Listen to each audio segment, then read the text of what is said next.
Let's turn our Bibles to Judges chapter 17.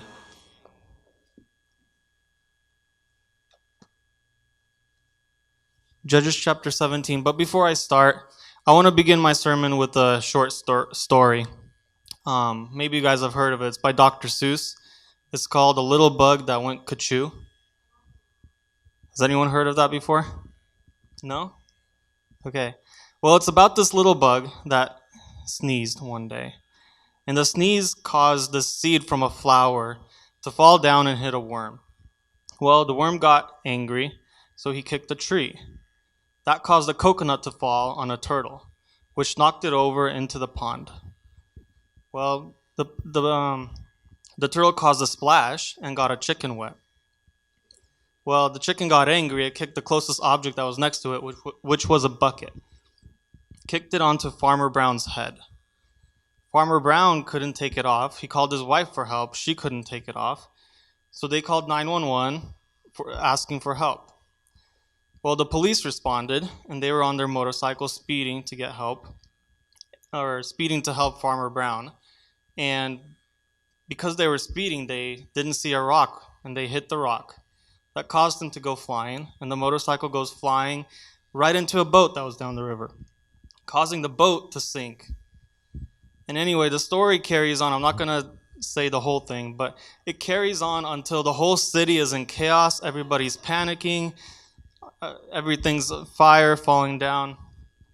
And all because of a little bug that just sneezed that day. Might be a silly example, but it portrays a point that I want to make today. And that's that our small actions, although they may seem unimportant, insignificant, but they can have big impacts for the people around us. And today I want to look at two men from the Bible. I want to look at a man called Micah from Judges. Hello? Okay.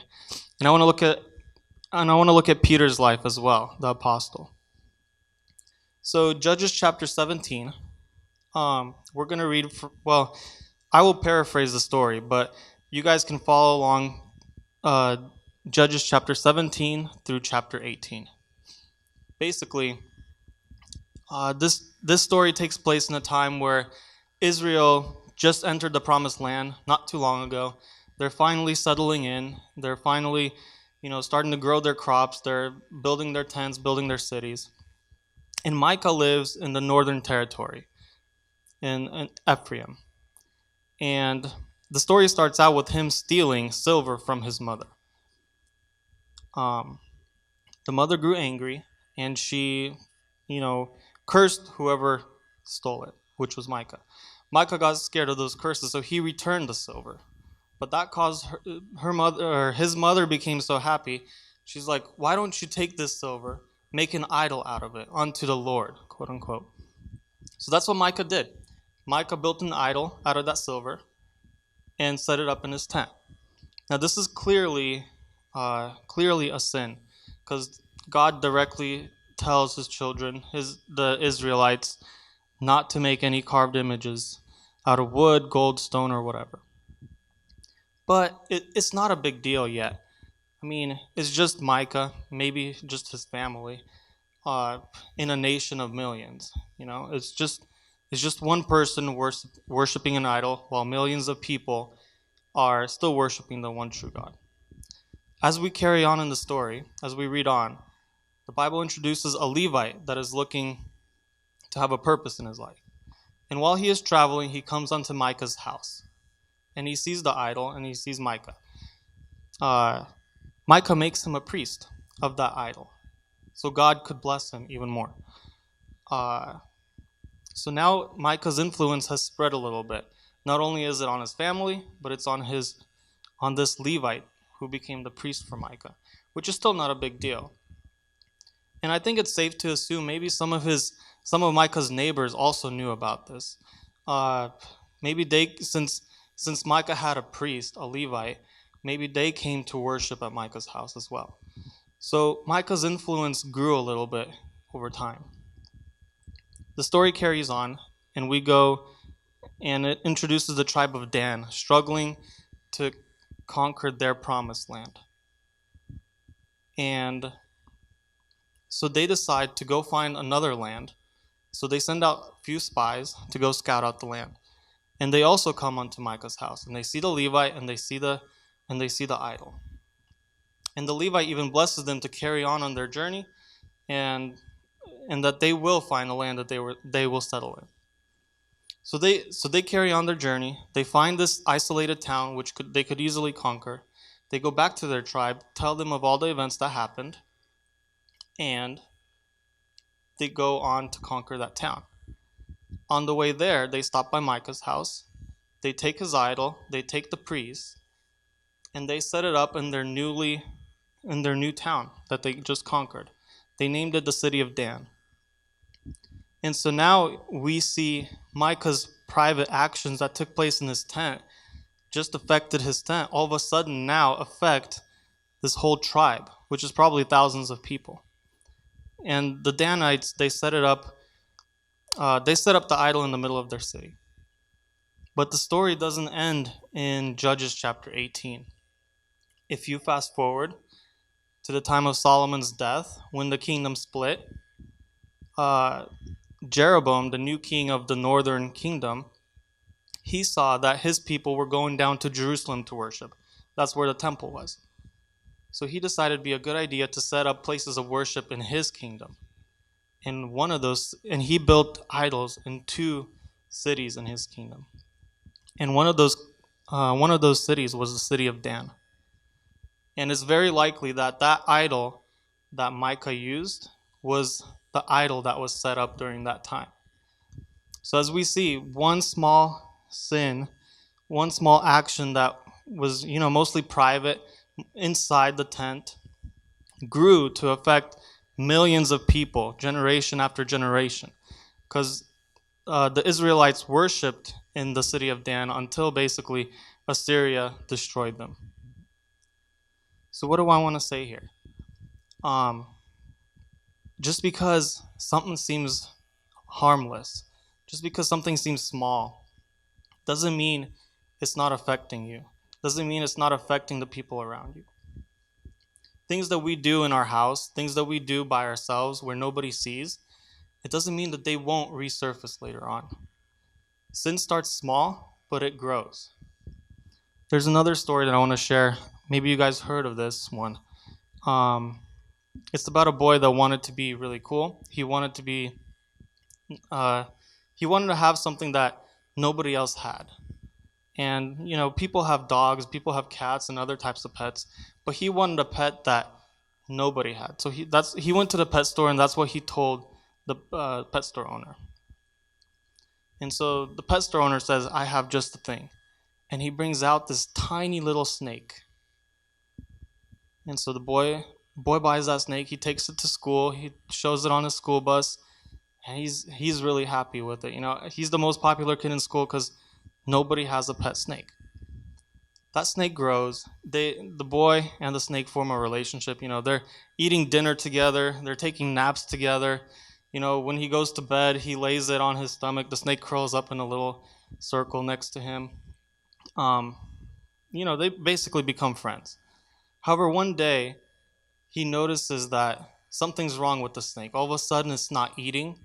All of a sudden, it's not curling up in a little ball. It's kind of laying straight right beside him. And he decides to take it to the vet to see what's wrong with it. Maybe it was sick or something. The doctor, the vet, he looks at it and says, no, the snake is all healthy. It's doing fine. So the boy describes the events that are happening. Like the snake's not eating. And instead of curling up into a ball, he's laying out flat. Maybe he's sick. And the doctor basically he says, that's what snakes do in their natural environment. He's not eating because he's preparing to eat something big. And the reason he's laying next to you is because he's measuring you to see if you fit inside of him. And so I don't think that boy ever slept with that snake again. I think he kept it in a cage somewhere. I don't know the rest of the story. But the point is, sin can start out harmless. It can start out small. It can start out kind of cool. But eventually it grows and it grows and it grows. And it wants to swallow you. That's its whole purpose. A snake cannot be tamed.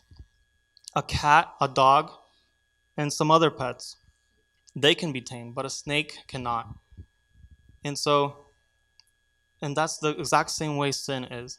It may seem we have everything under control. It may seem everything is going well. We can quit whenever we want to. But all of a sudden, you end up being swallowed by the sin. You end up being in a crisis and you don't know what to do anymore. So I want to move on to, so what can we do? What can we do to prevent this? And I want to move on to Apostle Peter and examine his life. Let's turn to Luke chapter 5, verse 1.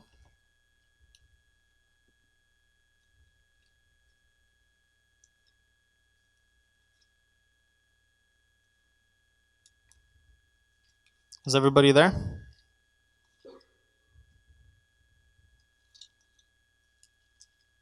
Okay, Luke chapter 5, verse 1. On one occasion, while the crowd was pressing in on him to hear the word of God, he was standing by the lake of Gennesaret, and he saw two boats by the lake. But the fishermen had gone out of them, excuse me, and the fishermen had gone out of them and were washing their nets. Getting into one of the boats, which was Simon's, he asked him to put out a little from the land, and he sat down and taught the people from the boat. And when he had finished speaking, he said to Simon, Put out into the deep and let down your nets for a catch. And Simon answered, Master, we toiled all night and took nothing, but at your word I will let down the nets. And when they had done this, they enclosed a large number of fish, and their nets were breaking. They signaled to their partners in the other boat to come and help them. And when they filled both of the boats so that they began to sink. But when Simon Peter saw it, he fell down at Jesus' knees, saying, Depart from me, for I am a sinful man, O Lord. For he and all who were with him were astonished at the catch of fish that they had taken. And also were James and John, sons of Zebedee, who were partners with Simon. And Jesus said to Simon, Do not be afraid. From now on, you will be catching men. And when they had brought their boats to land, they left everything and followed him. So we just read about Peter's first interaction with Jesus. This was the first time Peter saw Jesus. Maybe he's heard of him before, but this is the first time he's actually spoken with him. Peter is a fisherman by trade. And as we just read, he was out there all night. Thanks.